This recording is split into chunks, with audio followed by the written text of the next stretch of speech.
লোকসভা ভোটের কাজে কোনো খামতি যাতে না থাকে কলকাতা পুরসভার দলীয় কাউন্সিলরদের ঠিক সেই নির্দেশ দিলেন তৃণমূল সুপ্রিমো মমতা বন্দ্যোপাধ্যায়। গত লোকসভা ভোটে কলকাতার ১৪৪টি ওয়ার্ডের মধ্যে ৫১টিতে শাসক দলের থেকে এগিয়ে ছিল বিরোধীরা। ৪৭টি ওয়ার্ডে বিজেপি এবং ৪টি ওয়ার্ডে বামেরা এগিয়ে ছিল। এবার তার পুনরাবৃত্তি হতে দিতে চান না তৃণমূল নেত্রী। কাউন্সিলরদের প্রতি তার নির্দেশ, কোনো রকম অসতর্কতা চলবে না। দলের কর্মসূচি পালনে ১০০% জোর দিতে হবে। ভোটের প্রচারে দল যে কৌশল নিয়েছে তাও সঠিকভাবে কার্যকর করতে হবে। পার্ক সার্কাসে ইফতারে যোগ দেন মুখ্যমন্ত্রী। সেখানে উপস্থিত ছিলেন সমস্ত কাউন্সিলররাও। ইফতার অনুষ্ঠানে কাউন্সিলরদের ভোটের কাজের পরামর্শ দিলেন মুখ্যমন্ত্রী মমতা বন্দ্যোপাধ্যায়।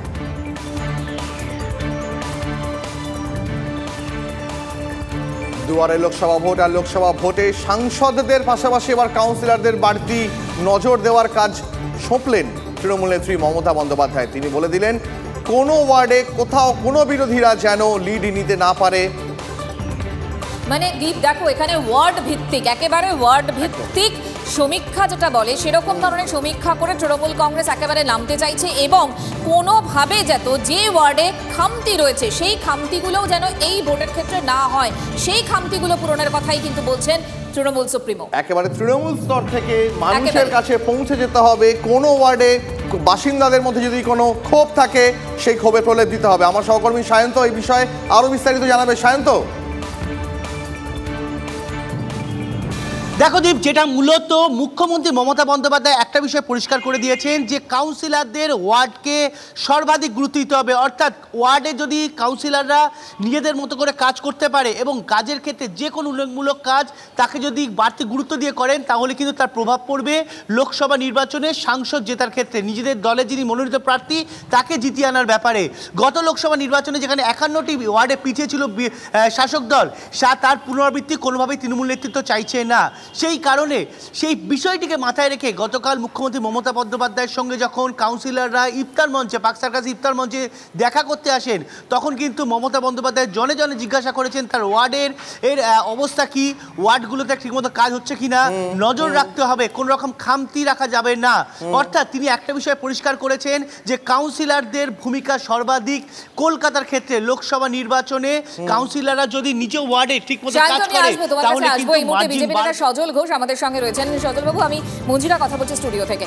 ১৪৪টা ওয়ার্ড কলকাতা, তার মধ্যে ৫১টিতে গত লোকসভা নির্বাচনে শাসক দলের থেকে বিরোধীরা এগিয়েছিল, যেখানে ৪৭টাই ছিল হচ্ছে বিজেপি। তৃণমূল সুপ্রিমোর এবারের নির্দেশ, ওয়ার্ড ভিত্তিক একেবারে সমীক্ষা দরকার এবং গুরুত্ব দিতে হবে যাতে কোনোভাবেই বিরোধীরা না এগিয়ে যান। কিভাবে দেখছেন? দেখুন, এটাকে প্রথম বলে এটা মরণকালে হরিণ নাম। এনারা টিভিতে যখন আসেন, এনারা যখন জনসভায় আসেন, তখন প্রত্যেকবারই এই ধরনের কথা বলেন। কাটমানি শব্দটার উৎপত্তি কিন্তু কোনো বিরোধীদের মুখ থেকে নয়। কাটমানি শব্দটার উৎপত্তি তিনি বলেছিলেন নিজেই, ইনিই বলেছিলেন আমপানের পর। আচ্ছা, শওকত মোল্লা যে বোম্মার এই কথাটা উনিই বলেছিলেন। উনি এরম মাঝে মাঝে জ্ঞানের কথা, ধর্মের কথা এগুলো না মাঝে মাঝে বলেন, কিন্তু উনি যেটা বলেন আর যেটা উনি করেন দুটোর মধ্যে তফাৎ, মানে আকাশ আর পাতালে। এখন আর এসব বলে লাভ হবে না। কাউন্সিলররা যে পাপ করেছে সেই পাপ উনি খণ্ডাবেন কি দিয়ে?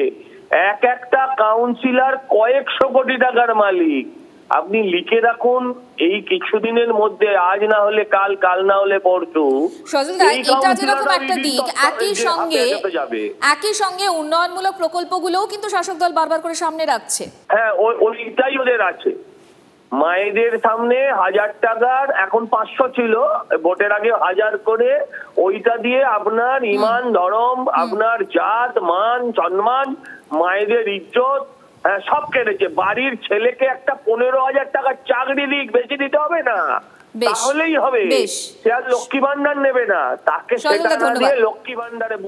ধন্যবাদ। আমাদের সঙ্গে এই মুহূর্তে রয়েছেন তৃণমূল কংগ্রেসের কাউন্সিলর অরূপ চক্রবর্তী। অরূপদা, তাহলে তো আপনার উপর বাড়তি দায়িত্ব এসে পড়লো লোকসভা ভোটের আগে। আমি সজলের বক্তব্য শুনছিলাম, সজলের বক্তব্য শুনতে শুনতে একটা জিনিস বুঝলাম, ওর ৫০০ থেকে ১০০০ টাকা করার নিয়ে খুব গাত্র দেওয়া হয়েছে। তো আমি সজলের উদ্দেশ্যে বলবো, সজল বরঞ্চ মোদীজিকে ধন্যবাদ জানাচ্ছি। মোদীজিও তো ৫০০ টাকা থেকে ১০০০ টাকা করেছে, মোদিজি রান্নার গ্যাসের দাম 500 টাকা থেকে 1000 টাকা করেছে, মমতাদি লক্ষ্মীর ভান্ডার 500 টাকা থেকে 1000 টাকা করেছে। এবার কোনটা বাংলার মানুষ গ্রহণ করবে আর কোনটা বাংলার মানুষ বর্জন করবে সেটা সজল বুঝতে পেরেছে বলেই বরানগর থেকে ওই যে বর্ধিত হবে, বরানগরের মানুষদেরকে ঘাট ধাক্কা দেবে, এটা সজল নিজে খুব ভালো করে বুঝতে পেরেছে। এ রাজ্যের সরকার যখন বাংলার মানুষের পাশে দাঁড়িয়ে 100 শ্রমিকদের যাদের মজুরির টাকা আটকে রেখেছিল তাদের টাকা পশ্চিমবঙ্গ সরকার দিয়েছে, তখন আজকে সারা ভারতবর্ষের মানুষ দেখলো মডেল কোড অফ কন্ডাক্ট জারি হওয়ার পরেও 100 দিনের কাজের মজুরির কথা বৃদ্ধি কথা বলতে হচ্ছে নরেন্দ্র মোদীকে। তার কারণ মোদীজি বুঝতে পেরেছেন সেই মানুষটা মোদীজি বুঝতে পেরেছি। অরূপদা, আপনাকে অসংখ্য ধন্যবাদ আমাদের সঙ্গে কথা বলার জন্য।